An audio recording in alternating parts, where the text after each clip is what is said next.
Okay, welcome. I hope you are all well tonight. I've got my trusty Tolkien, Lord of the Rings. We're going to do part 2 on the Rings of Power, and this stuff just excites me. But first, let's read our text once again. It is right in the front. It is right in the front of Tolkien's book. 3 rings for the elven kings under the sky. 7 for the dwarf lords in their halls of stone, 9 for mortal men doomed to die, 1 for the Dark Lord on his dark throne, in the land of Mordor where the shadows lie. 1 ring to rule them all, 1 ring to find them, 1 ring to bring them all, and in the darkness bind them. In the land of Mordor, where the shadows lie. Magnificent beginning. I can't get enough of this stuff. Tonight, I'm going to do a much deeper dive. We are going to study the mysteries, compare and cross-check, cross-reference mysteries with Tolkien, Pythagoras, Plato, the Gnostics, etc. So let's get started. The number of rings and their power. We're talking about the music of number in the Ainu Lindale, the song of creation that Tolkien begins creation with, because it wasn't through word, it was through music that his world, his universe that he created began to exist. This is the cosmic overture. In the beginning, there was not silence, but sound, a chord that was the cosmos, and in that, the melody of being. Tolkien's Ainu Lindale, the music of the Ainur, well, it's both narrative and revelation. It's a cosmogony sung rather than spoken. Out of the mind of Eru Ilúvatar, the One, came thought, made tone, and tone made world. So the Ainur, these are the holy ones. They shaped the themes as a choir of intelligences. And when Ilúvatar gave them a single command, Ea, let it be, sound condensed into light, rhythm into matter, melody into time. So this is our setup for tonight's analysis. This vision stands within the lineage of sacred cosmology that reaches back to the dawn of philosophy. We get to Pythagoras in the 6th century BC. Now, he taught that all things are numbers. We're all familiar with that. And that the heavens themselves sing. The planets trace perfect ratios, according to Pythagoras. 1 to 2, 2 to 3, 3 to 4. And he did that. Oh, I forgot to bring my, I can do it on this right here. Let me do this real quick. The tetragrammaton, or not the tetragrammaton, the tetractys.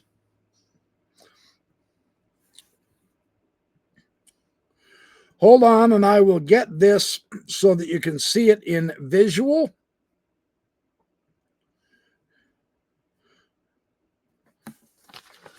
The tetractys is like a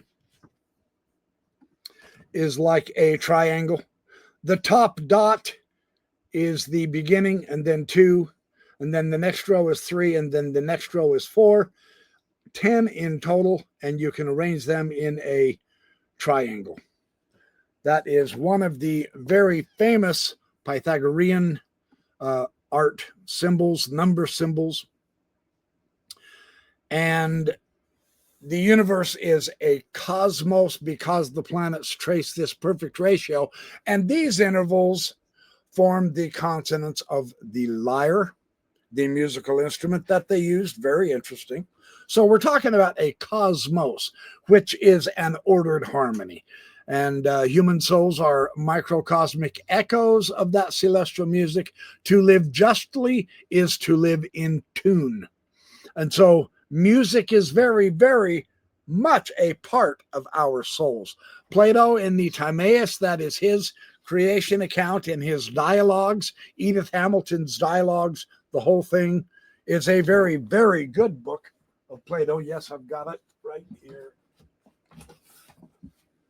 Edith Hamilton's Plato's The Collected Dialogue. And it's thick. It's got them all. It's got every one of them.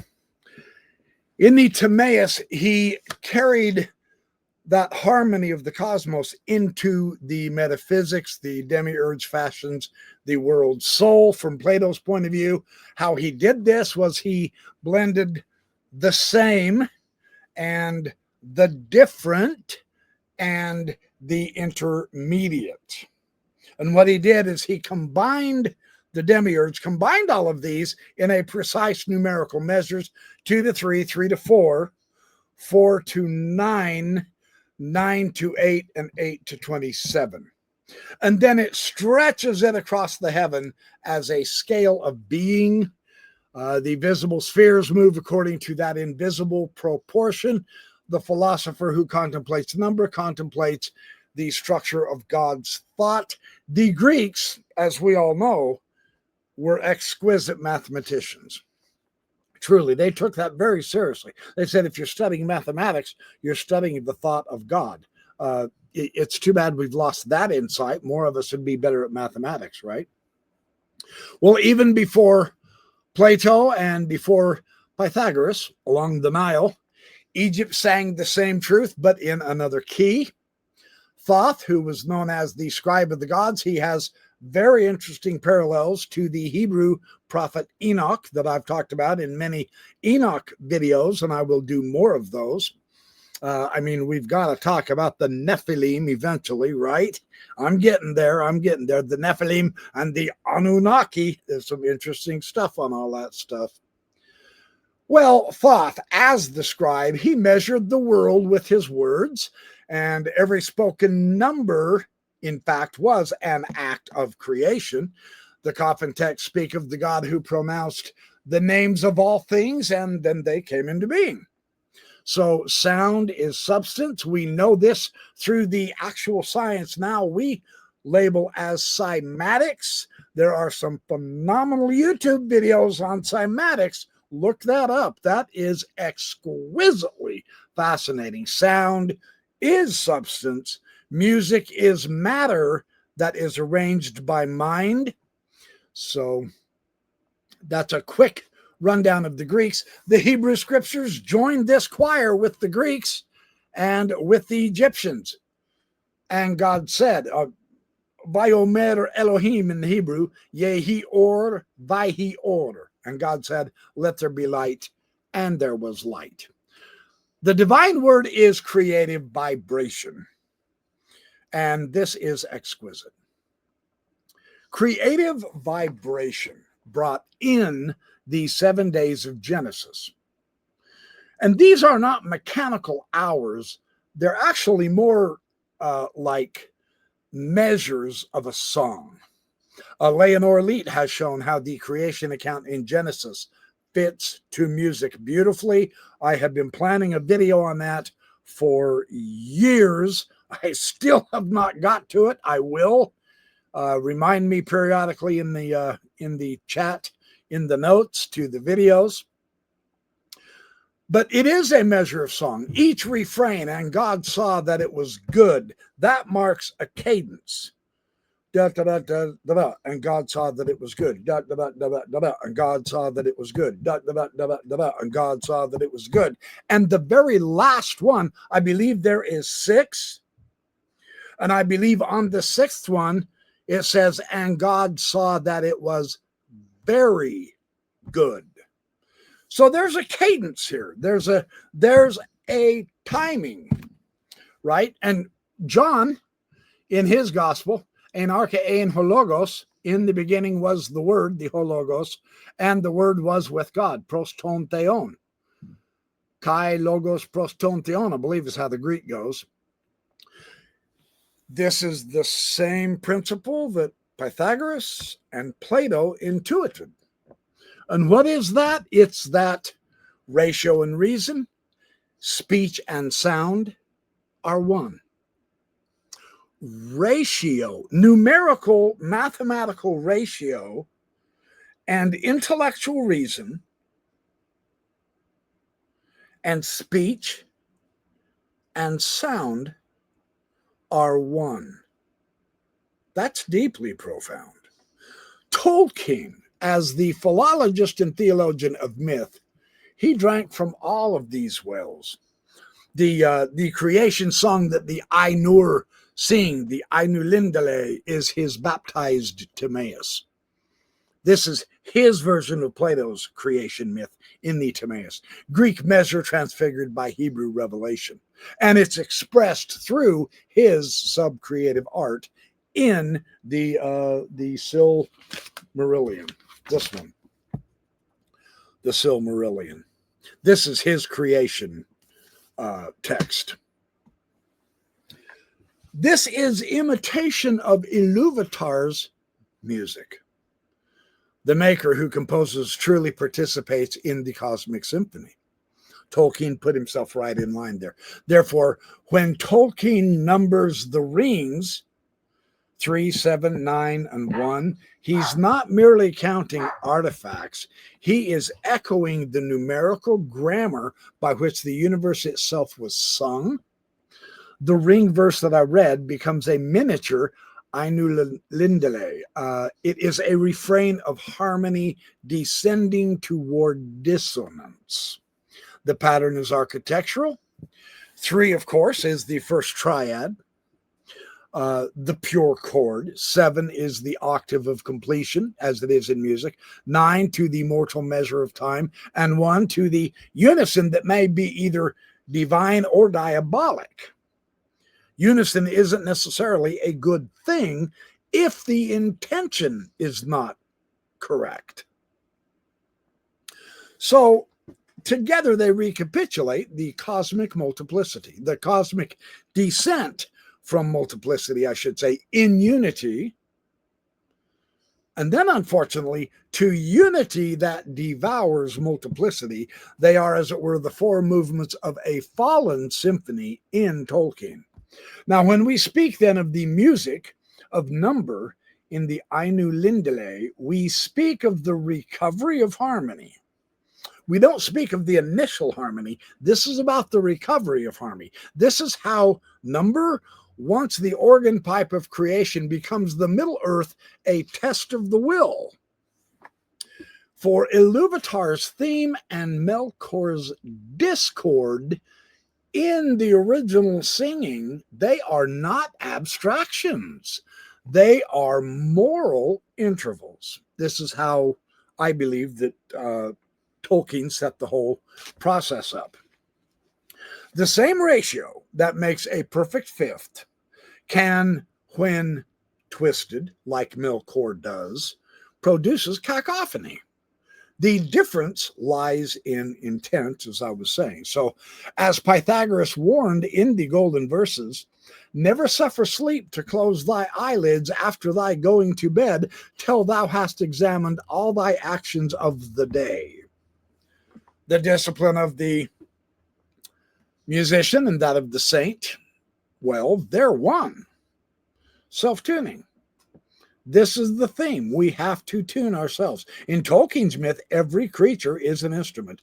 The question is whether the note sounded is going to serve the great harmony or if it's going to seek its own. So 3 is the triad of being. Among all the numbers, 3 is the first to form a figure that stands. Now remember, 2 is motion. It's a line without stability, but 3 encloses space. So Pythagoras called it the perfect number, the first harmony of unity and diversity in his Tetractys that I showed you. 1 + 2 + 3 + 4 is 10. So the triad occupies the place of equilibrium. This is where opposites meet and they balance. Every consonant interval of the musical scale, the octave 1 to 2, the fifth 2 to 3, the fourth 3 to 4, is born of that triadic proportion, and that's why it's so important. Plato received this secret, and in the process with the triadic proportion, he built the world's soul by weaving the same, the different, and the intermediate. Notice again, the triad. He placed the triad at the heart of all reasoned being. He thought, its object, and the act of knowing. Three yet one. And it was Egypt before even Plato. They have spoken likewise the triple Heliopolitan creation. Atom who becomes Shu, air, and Tefnut, moisture, fathering the visible pair of heaven and earth. From the one came two. From two, the mediating third, the divine family, is geometry itself. Isn't that interesting? And boy, did they use it. Check out the pyramids in Egypt, right? Well, we even find this in Scripture. The triad returns as refrain. For instance, the prophet blesses, the Lord bless thee and keep thee. The Lord make his face shine upon thee and be gracious unto thee. The Lord lift up his countenance upon thee and give thee peace. There's three clauses, one benediction. And the faith that later gathers from that source names the ultimate harmony, Father, Son, and Spirit, three persons, one substance. So too in Tolkien's sub-creation, the elves, mirror of the unmarred world, receive three rings. Their function is not to dominate, but to preserve, actually. Narya, the fire, inspires. Nenya, the water, is used to sanctify. Vilya, the air, is used to heal. Each corresponds to an element, and together they complete the circle of life. They are the echo of Iluvatar's first theme before the discord of Melkor. Their number sings consonants, form, spirit, and light in unbroken relation. As the Pythagorean lyre requires three strings to sound a chord, so creation requires this triad to remain whole. When we get to 7, we see this as the heptad of fulfillment. 3 unites spirit, 7 joins spirit to matter. And the ancient mathematicians, the number 3, of course, was heaven, and the number 4, being 4 square, gives solidity. 4 was symbolized by earth. So 3 and 4 is 7. That symbolized heaven wedded to earth. Pythagoras called 7 the virgin because it neither generates nor is generated within the decad. It is self-contained completion, the 7 strings of the lyre, the 7 tones of the diatonic scale. The 7 planets known to antiquity, all of these marks the full octave of visible order. And in Plato's Timaeus, we see traces of the same ratio through the 7 circles of the cosmos itself, each moving at a different speed, but forming one grand harmony. Egypt named its celestial pattern with the 7 Hathors, guardians of fate, and the 7-fold shield of Horus. The coffin texts themselves praise the 7 who weave the world with their words. In Hebrew imagination itself, creation itself is sung in 7 stanzas. We have 6 days of labor and a Sabbath rest, which completes the chord. On the 7th day, God ended his work, which he had made, and he rested. The pause is the sustaining note. Tolkien gives the 7 rings to the dwarves. These are artisans of stone and metal, whose being lies between heaven and earth. 7 fathers were made by Aule. 7 houses carried their seed. Their rings amplify that 7-fold genius of making, but it also analyzes and emphasizes the peril. As Pythagoras warned, that excess 7 turns harmony to stagnation. The dwarf's perfection curdles into possessiveness. The sacred number closes upon itself, and the octave becomes an actual cage that enslaves them. But the symbolism remains luminous. 7 is the measure of the created world. When the dwarves hammer gold, they strike the echo of the maker's 7th beat.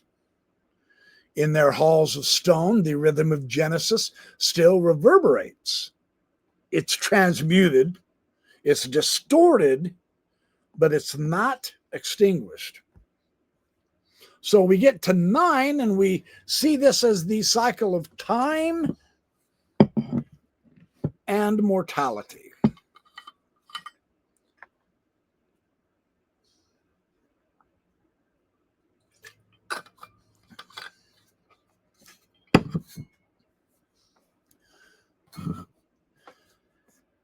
If 3 is harmony and 7 is completion, 9 is recurrence, the return of tone upon itself. Every multiple of 9 reduces again to 9. This is the number that forever mirrors its own essence. 9 times 10 is 90, and 9 plus 0 equals 9. 9 times 11 is 99. 9 and 9 equals 18, and 1 and 8 equals 9. It always recurs back to itself. It mirrors its own essence.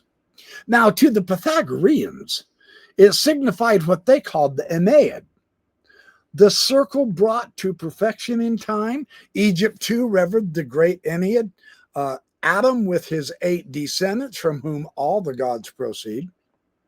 The whole pantheon is a family of 9, and thereby the cosmos itself is a genealogical cord.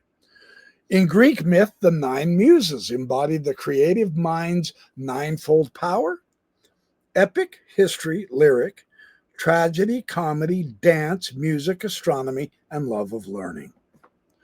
Plato associates their member with the 9 revolutions of the heavens in the Republic, vision of the spindle of necessity.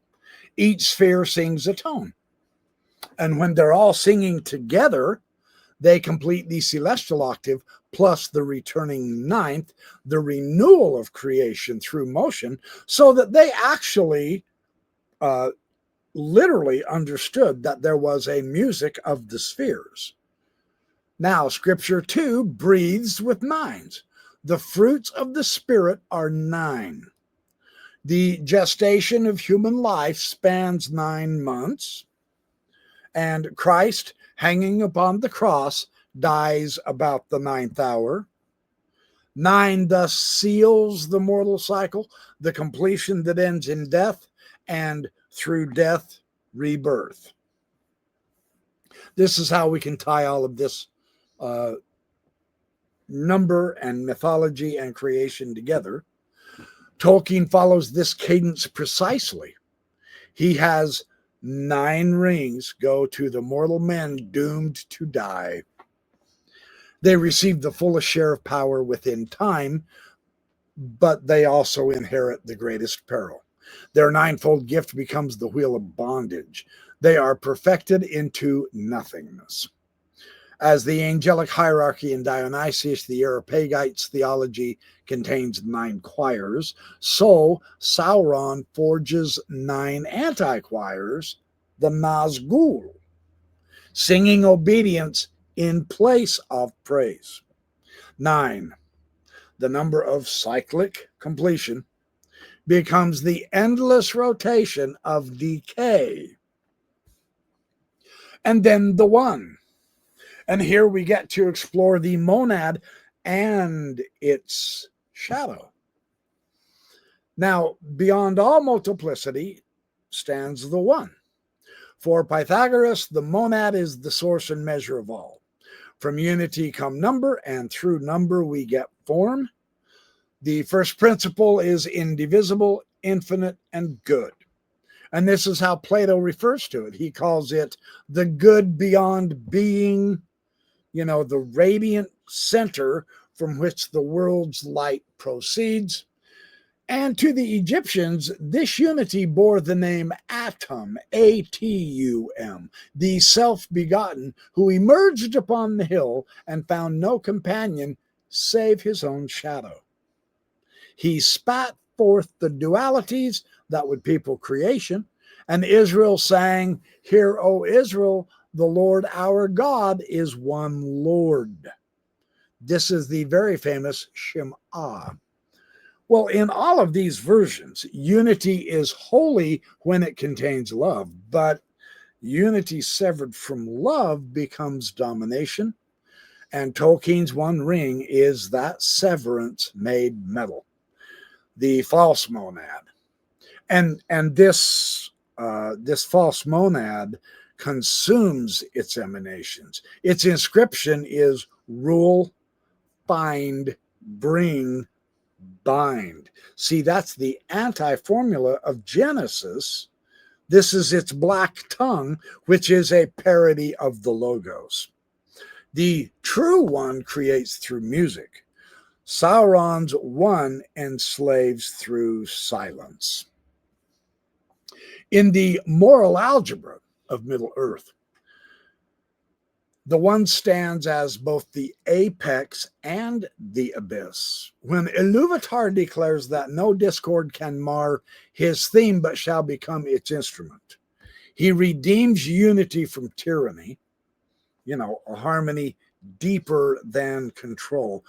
But when Sauron claims the same formula for himself, the monad implodes into the void. What was once let there be light becomes let there be mine.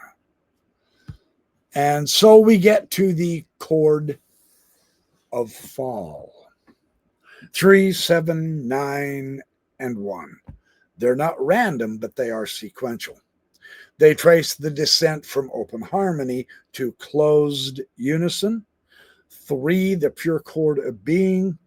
7, the octave of world. 9, the cyclic completion within time. 1, the terminal note that devours all resonance. Their pattern mirrors the music of Iluvatar and Melkor. Theme, variation, distortion, silence. In the Ainulindale, the first theme is bright, and the second one is more complex. The third is loud and vain. It's a clashing of discords. And yet, Iluvatar's response is not annihilation, but expansion. He brings a new theme, more profound and beautiful. So too in the numerology of Middle-earth. Each fall is gathered into a greater harmony. The 3 resist corruption, the 7 burn yet endure, the 9 perish, but in their ruin reveal mercy, and the 1 unmade releases the world from bondage. So let's synthesize this all together. Number as cosmic and moral music. Let's take a look at this particular situation. When we gather the strands of these ancient doctrines, we can see that number is not mere arithmetic, but it's the grammar of being. So in every civilization that has pondered the origin of the world, order itself has been understood as ratio. That is a proportion between parts that renders them intelligible. The Hebrew sage calls it wisdom. The Greeks call it logos. The Egyptians call it ma'at. The balance that holds the universe steady is what we're witnessing here. Tolkien, inheriting all 3, gave it a new form, music. In the Ainulindale, Iluvatar's creation is tonal because harmony alone can express both the unity and freedom. A single voice, well, that would be monolithic. Innumerable voices without proportion, that would be chaos. But harmony, when we get harmony, This allows difference to coexist with order. Each Ainu sings according to its measure, the concord of many forms, that is, the living pattern of the world. So number and morality meet. To be righteous is to be in tune. So the music of the Ainur is therefore the theological completion of Pythagoras' music of the spheres. The Greek philosopher heard the ratios of string and pipe. Tolkien hears the moral ratio of will and love. The cosmos itself becomes a vast chord, and the overtones in this chord are justice and mercy and beauty.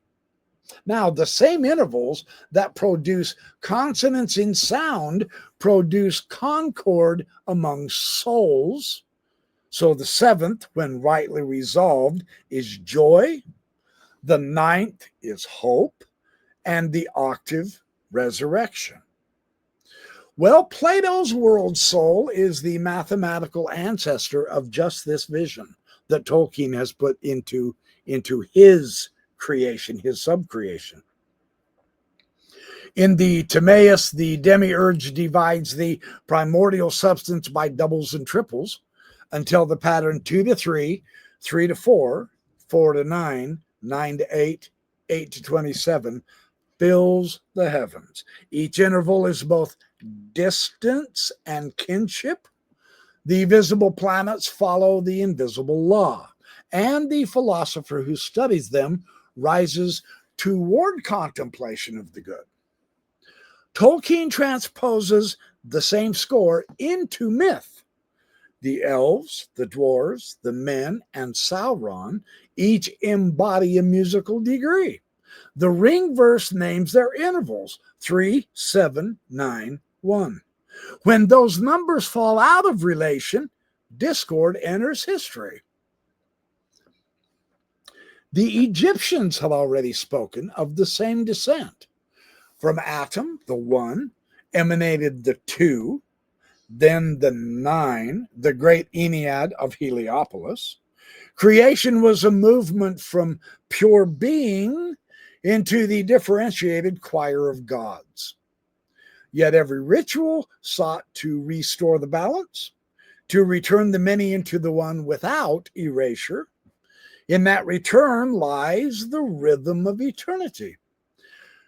Tolkien's subcreation repeats the cycle from Iluvatar's unity to the manifold Ainur, from harmony to Melkor's dissonance, and finally to the redemption that gathers every note into a vaster theme. The Hebrew imagination shaped the same law in sacred history. 7 days order creation, 40 years perfect a people, 12 tribes form one nation, yet always the refrain, "Hear, O Israel, the Lord our God is one Lord." Unity is the measure of fidelity, not the instrument of coercion. So, when unity becomes domination, the covenant collapses. This is the very drama of the ring. Sauron seeks oneness without love and thereby uncreates. So our moral geometry in Tolkien, number is never neutral. It's the geometry of the soul, actually. The 3 preserve. The 7 transform, the 9 corrupt, the 1 annihilates. See, each of these marks a stage in the misuse of subcreative freedom. Yet even corruption remains musical now. Iluvatar's mystery that no theme may be played that hath not its utmost source in me, evil becomes dissonance within a deeper harmony. The wrong note, when resolved, enhances the beauty of the whole. This is very far seeing. In this sense, the Einlindele offers a metaphysics of redemption through music. Every discord, once surrendered, it's woven back into the theme. So the ring must therefore be unmade, not counter-dominated, but relinquished, so that its silent note may rejoin the symphony. Frodo's mercy, which incidentally echoes Iluvatar's mercy, restores the lost interval. The final chord of the third age is not victory, it's resolution. Fascinating how this ties in, isn't it? So imagine then that the universe is a cathedral of tone. What this does for us is this. The three form its triune vault: faith, hope, and charity. The seven rise as planetary windows, each coloring the light of creation. The nine are the arcades of time through which mortality passes like processional chant. And the one, well, that's the keystone. The unifying frequency that holds all of this together.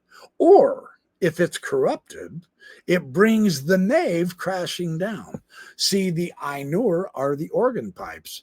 Iluvatar is both the organist and the composition.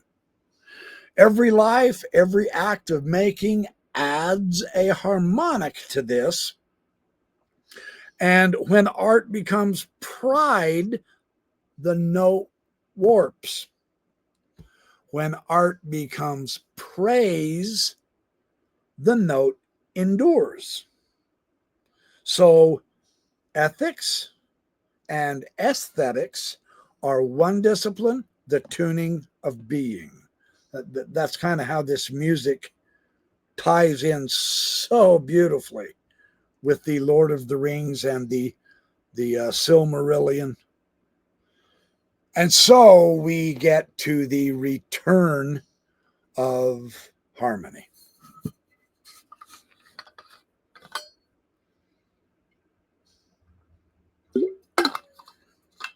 Now, the ancients taught that the end of philosophy is the return of the soul to its proper pitch. The Egyptians called it ma'at, restored. Plato named it the contemplation of the good. The Hebrews sang it as shalom, the peace that passeth understanding. So Tolkien, he translates that peace into the quiet of the gray havens, the soft diminuendo after the storm. The ships depart westward, not into extinction, but into perfect resonance. The 3-7-9-1 sequence then is the pattern of the world's great modulation, from the triadic consonance of spirit through the sevenfold fullness of matter, into the ninefold circling of time, and finally back to the one that gathers all the tones into final rest. It is the circle of creation, sung once more in minor key and redeemed at the cadence. Now, the coda is the silence beyond the song. When the last note fades, Iluvatar speaks, "Behold your music." The Ainur see how every discord that served the glory of the whole. So ends the Ainulindale as every sacred text ends, in silence. For the highest music is not sound but stillness. It's the rest that contains all rhythm. There remaineth therefore a rest to the people of God. In that silence, the numbers cease to count, they shine. 3 becomes the color of light, 7 the shape of earth, 9 the pulse of time, 1 the heart of love, the Pythagorean cosmos, the Platonic world soul, the Egyptian hymn to Atom, the Hebrew pronunciation of the One, all resolve in Tolkien's revelation that the true arithmetic of being is grace. Thus, the music of number in the Ainu Lindale, that's a tough word, man. The music of number in that creation song ends where it began, with the word that sings worlds into being and the harmony that calls them home. So the Neoplatonists like Iamblichus and Proclus, they understood number and they didn't see it as abstraction, but as divine personality. Ratios were the forms of divinity itself, each expressing a mode of eternal life. Let's explore this a little bit further. This is really, really interesting. The gods were ratios in the ancient theology of number. To the ancients, number were never dead mathematics. It was the living skeleton of the gods. Pythagoras had said, the monad is the origin of all things, and his disciples glossed, the gods are numbers. By this, they meant that every divinity manifests a distinct ratio, a self-consistent pattern of being. The divine world is harmony made personal. As David Feiler remarks in his book, Jesus Christ, Son of God, S-U-N of God, the ancients did not merely symbolize the gods by numbers. They perceived numbers as the gods, the very mode of existence, eternal, immutable, self-relating.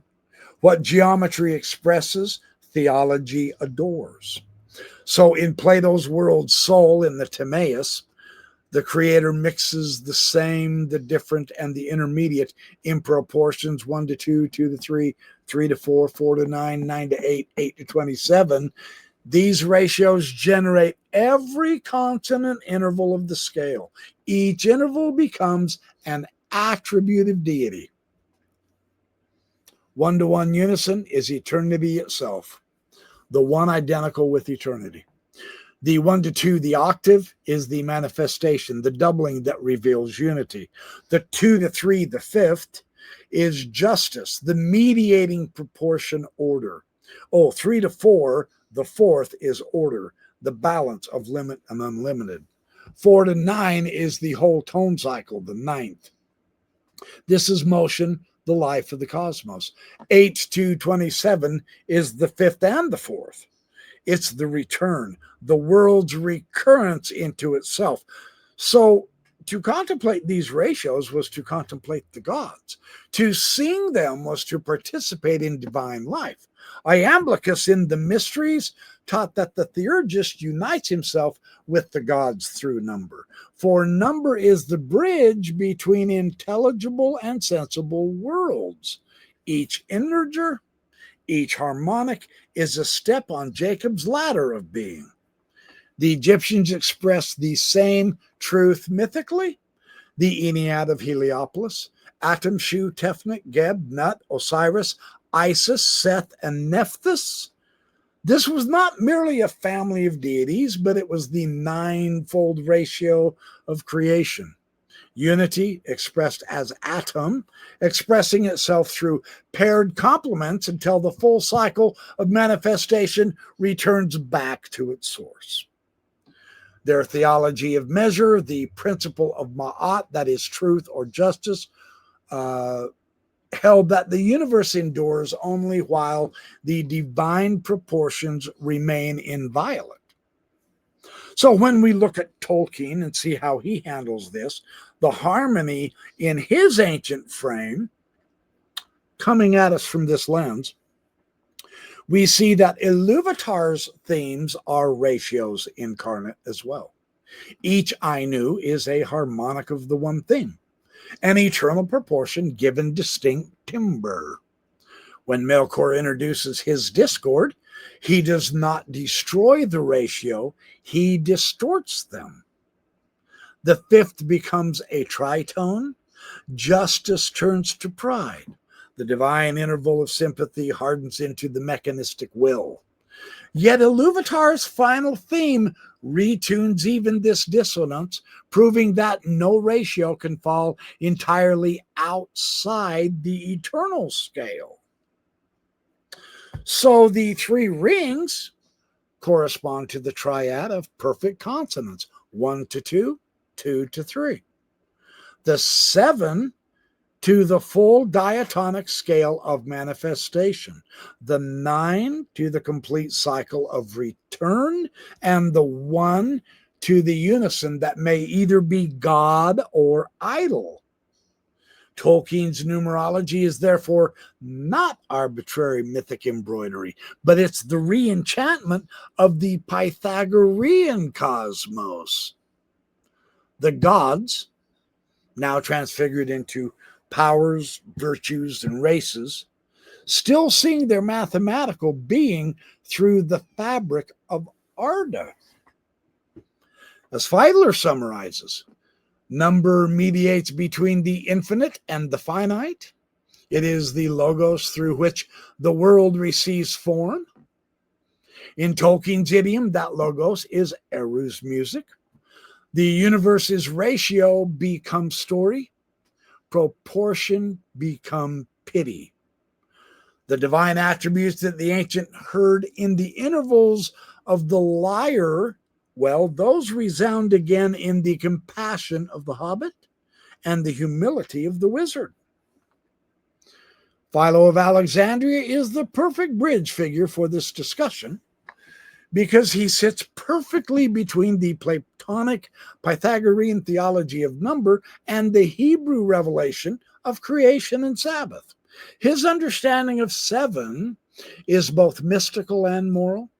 It dovetails beautifully with Tolkien's 7 rings of the dwarves and the heptadic rhythm of the Silmarillion's cosmos. So what about Philo's doctrine of 7? He wrote in the early 1st century in the Greek-speaking Jewish world of Alexandria.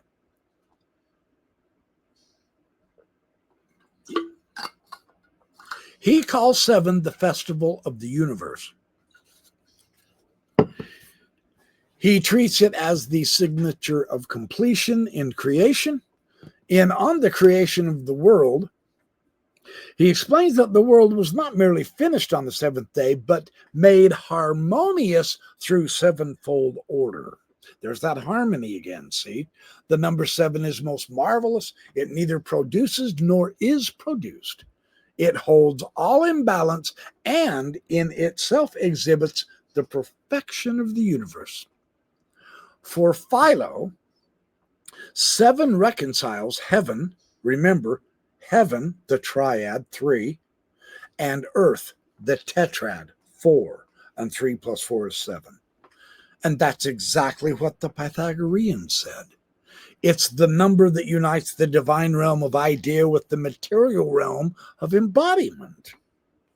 The 7 days of Genesis therefore express not duration but architecture. The unfolding of cosmic harmony in stages. The Sabbath, the 7th day, is not mere rest, but the contemplative stillness.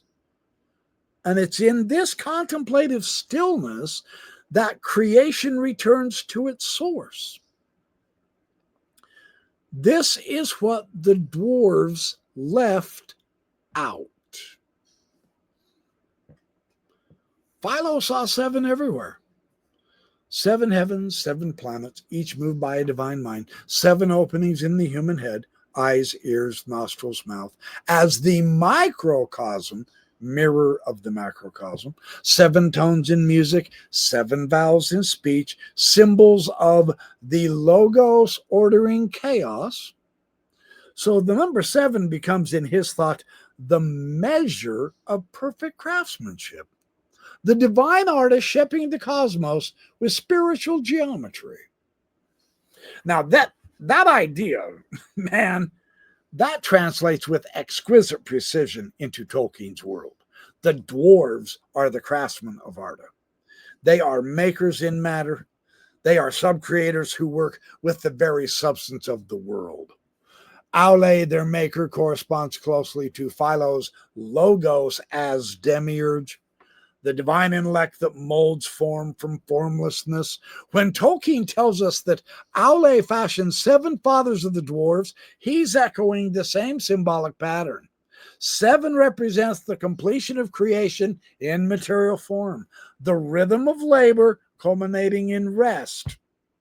And Philo's 7-fold structure of creation has a moral resonance as well. The Sabbath is the day when labor yields to contemplation.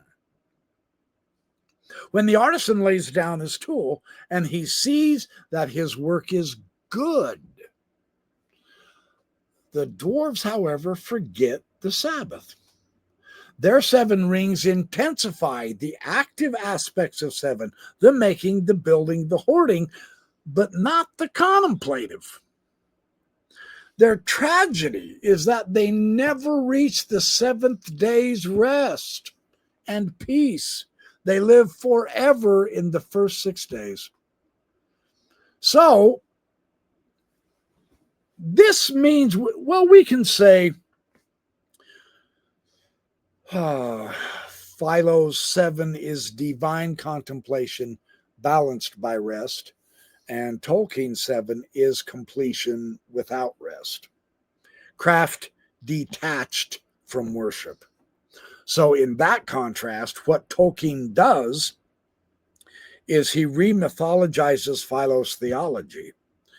The 7 rings are a broken Sabbath, a perpetually turning wheel that cannot pause. So what was for Philo a hymn to divine order becomes in Middle-earth a warning about the loss of that order when creation is loved more than the creator. That's the problem with the dwarves, and Tolkien captures it beautifully. And there's additional resonances worth looking at.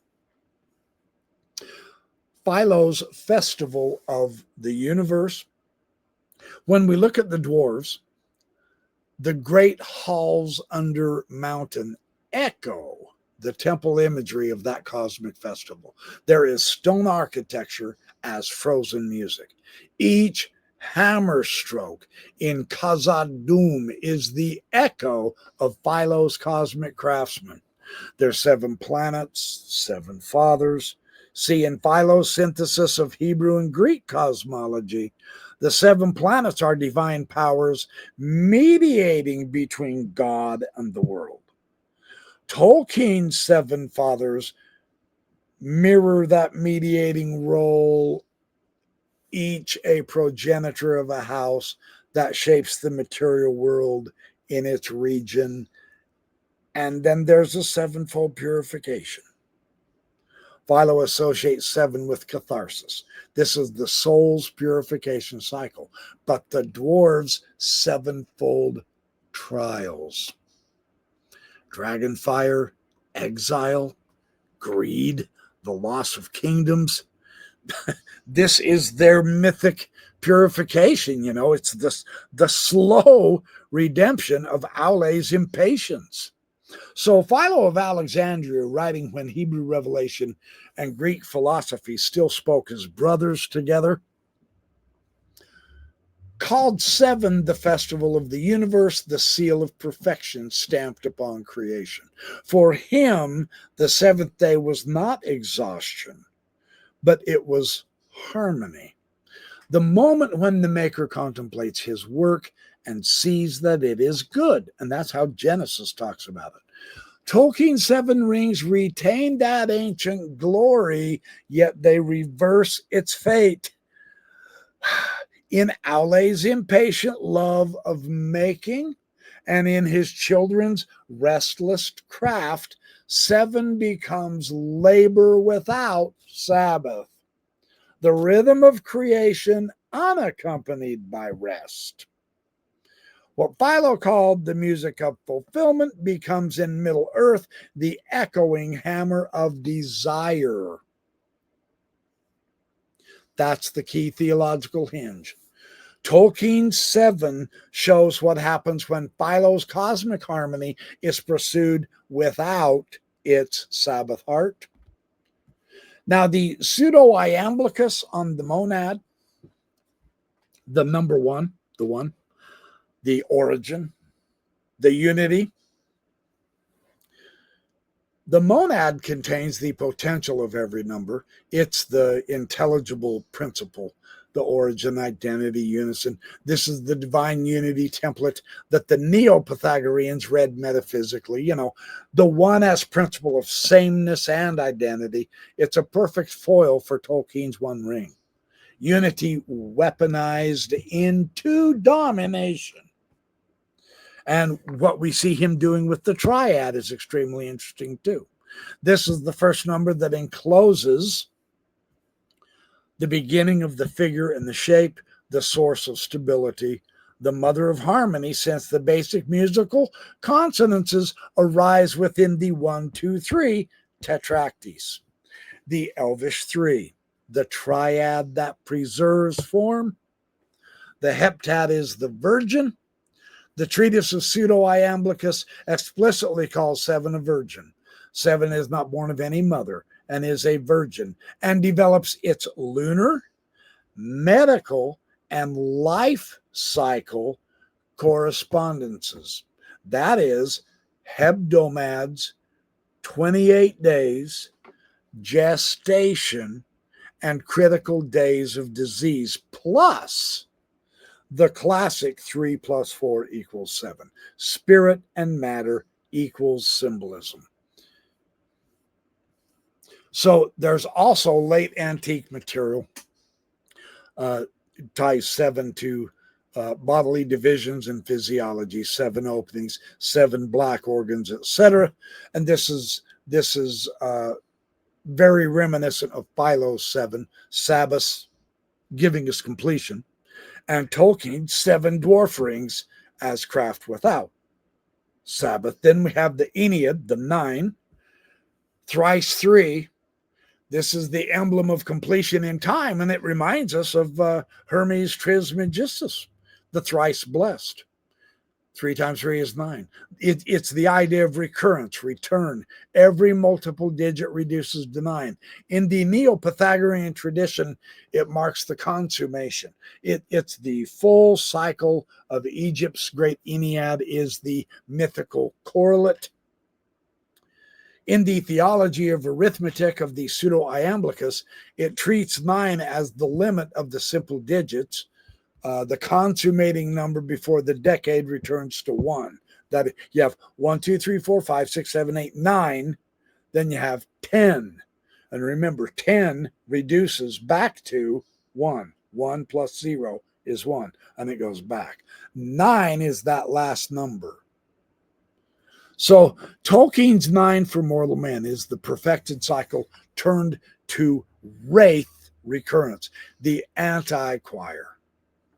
And this is very similar to Dionysius's 9 angelic orders. So David Feiler's Jesus Christ, Son of God, unpacks the late antique habit of seeing numbers and ratio as divine attributes. Monad is the source. The musical ratios as the forms of intelligible life. This is a clean bridge to Pythagorean theory, to Christian symbolism. It is number, after all, that does mediate between the infinite and the finite, the logos through which the world receives form. And logos, the actual word in the Greek, does mean ratio as well as word. So we're seeing a multi-sense of logos having to do with numbers as well as words. Very interesting.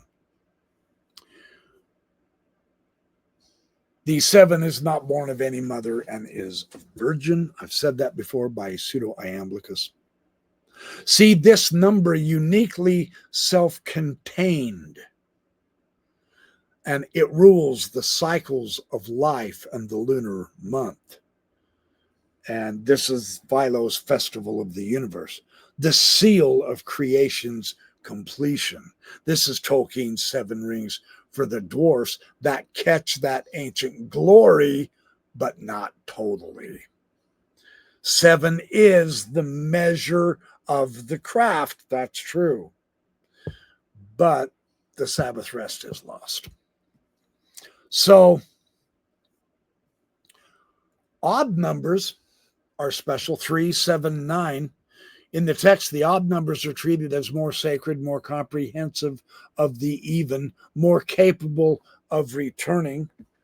For example, the more sacred and divine praise is directed toward the odd numbers, such as 3, 7, and 9.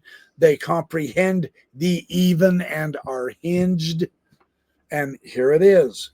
Tolkien's use of 3, 7, and 9 precisely echoes that late antiquity notion of odd numbers as windows into the divine, or the idea of having eternal structure. It's very good connection here with Tolkien. And then the theology of arithmetic treats numbers as metaphysical. That is, the deities are seen as ratios of numbers. The gods are ratios. Zeus is actually real. He's not just a myth. He's a ratio. Mercury Hermes is actually real. He's not just a made-up deity. He's a ratio with its eternal properties. The ratios that Hermes represents and named after, that Zeus and Apollo, the ratios are still in existence today, and we still use them in our mathematics. This is not a figurative thing. Those gods, and the Greeks have the right to describe, name, and contemplate their own gods, but they really are eternal. And they're still with us because they're the ratios. That's pretty interesting, I must say. And this is why the rings number in Tolkien becomes metaphysical architecture. This is what makes it so, it gets deep in our soul by reading Tolkien.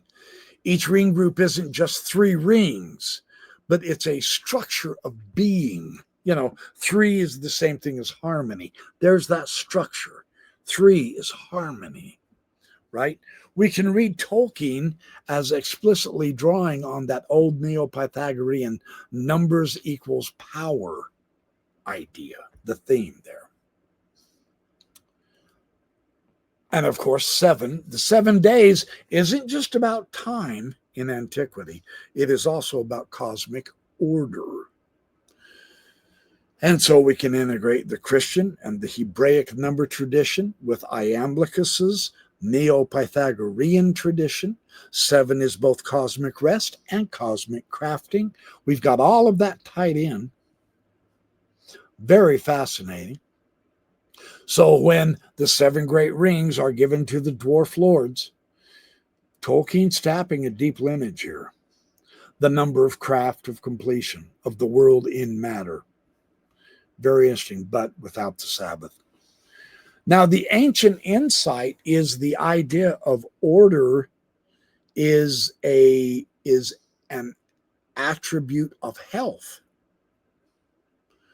Pythagoreans and Platonists, Hebrews, and Tolkien said harmony wasn't decoration, it was health. When body and soul and world are in tune, life flows. When they're discordant, that's when we suffer. So the Pythagoreans literally used music to heal. They prescribed certain modes and intervals to calm down anger, or else to build up our courage, or to steady grief, etc. They believed that the same ratios that keep the stars in orbit also keep the psyche coherent. Now that's remarkable. And science echoes this quietly, but it does. There's such a thing as called chronobiology. Our circadian rhythm follows roughly 7-day cycles, an echo of the ancient hebdomad. Yeah, the neuroscience of rhythm finds that breathing and heart rate variability and musical entrainment, this directly regulates our emotion and our immune function. Isn't that interesting? Systems biology now describes health as dynamic homeostasis. That is the dynamic homeostasis.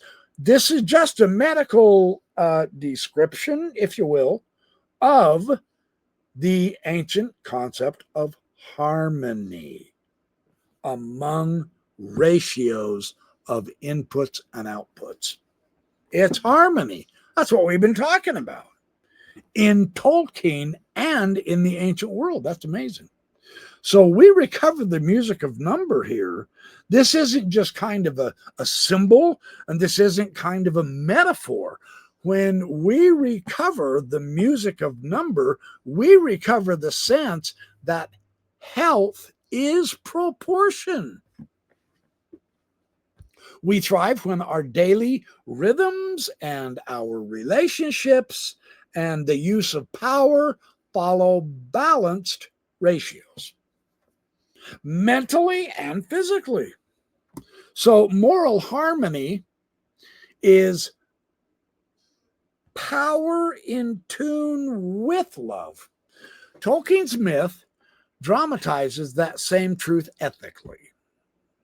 So each group number expresses a way of relating power and being. So the elves, 3, this gives them balanced, preserving, they are unselfish, and this corresponds to their integration. While contrasting that, the dwarves, 7, is about craft and material mastery. They show how imbalance, that is, work without rest, breeds anxiety and greed as real emotions and effects in us right here, right now. So this isn't just a pleasant story. There really is some great ideas in this that can help us in our lives. The men's 9 is, the idea is, well, men, they're ambitious, right? They want to rule the world for whatever stupid reason. They're still like that right now. It's just stupid. But this is ambition multiplied. This becomes addiction to control, right? Yeah. And then the 1, total power, dictatorship. That becomes tyranny every time. That's why no one should be given total power. That's fascinating, isn't it? So 3 asks us this: are our thoughts, emotions, and actions aligned? What if we was to ask that every day? You see how that can help us become more in tune with not only ourselves, but with those around us, right? So 3 asks, are our thoughts and emotions and actions aligned? 7 asks us, do we rest as well as work? Do we finish our week with reflection? That might be very useful, actually. 9 asks, do we repeat harmful cycles or do we transform them? Changing bad cycles. that can't be anything but good, right? And then one asks, do we seek unity through love or through domination? That's interesting. So when we read Tolkien through the Pythagorean and the Philo and the Platonic lenses, we are recovering a moral arithmetic. This is a way of checking the proportions of our souls. And I think I will close on that. Inequality is dissonance. Polarization is the loss of harmonic overtones. And civic health depends on rhythmic alternation between activity and contemplation, production and rest. We want balance, and that is not mediocrity, it's resonance. That's kind of a good note to keep in mind. So our politics and economies could stand to rediscover that an efficient system that destroys rhythm, that is 24-hour work, endless extraction, eventually collapses under its own noise, just as Tolkien showed us. Kind of interesting. And then our inner sympathy for our spiritual psychology. We contemplate and use a meditative practice, visualizing the monad, the dyad, the triad, and the stages of consciousness that these bring out in us, moving from multiplicity toward unity, trying to get us in tune. This coherence therapy type idea, integration, mystics call it prayer. Musicians feel it when they play in tune with others. If you're a musician, you know what I'm talking about.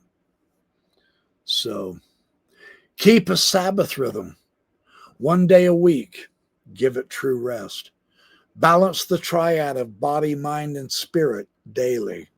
You see how this can be applied. That's kind of interesting, isn't it? Recognizing life's sevenfold cycles and honoring their natural pace. I would have trouble with that one. I need to practice that one a little bit more. Truly, refusing the temptation of the One Ring, the urge to control everyone and everything. That can bring back balance in your life, in your marriage, with your kids, with your neighbors, with your boss, whatever, right? So these are some of the ideas that I wanted to share with you.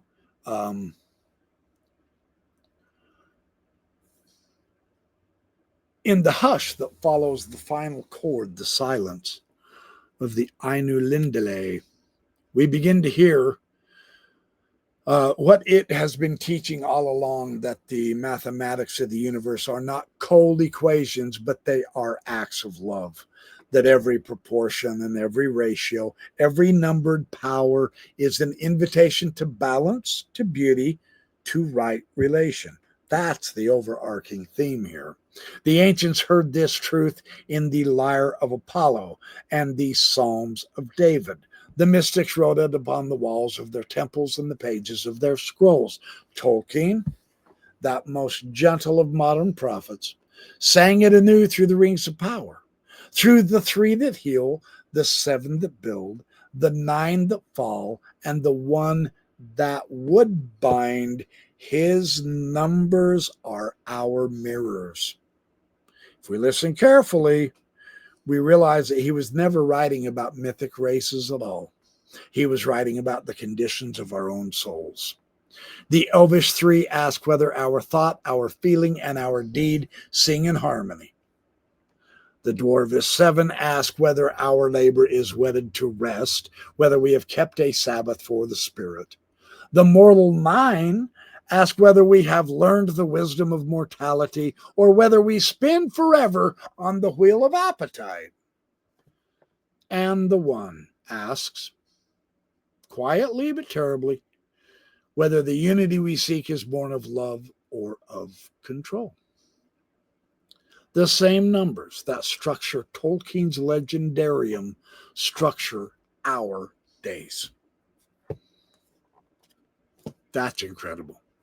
3 meals, 7 days, 9 months to be born, 1 life to live. The same pattern that orders the stars orders the breath in our lungs. To live musically is to live morally. To live morally is to live beautifully. If we could recover this vision, not as a superstition, but as more or less like an orientation, actually, we could build again a civilization in tune. Our politics would seek consonance instead of victory. Our economies would measure worth by rhythm rather than by accumulation. Our medicine would treat discord as imbalance, not as enemy. And our face would remember that to praise is to participate in the eternal ratio of grace. For the world, according to Philo, was made in 7 harmonies. Pythagoras taught that the soul is a tuning between the finite and the infinite. And Tolkien, in his quiet Oxford study, reminded us that even after the discord, Iluvatar's theme is never lost. It's only transposed.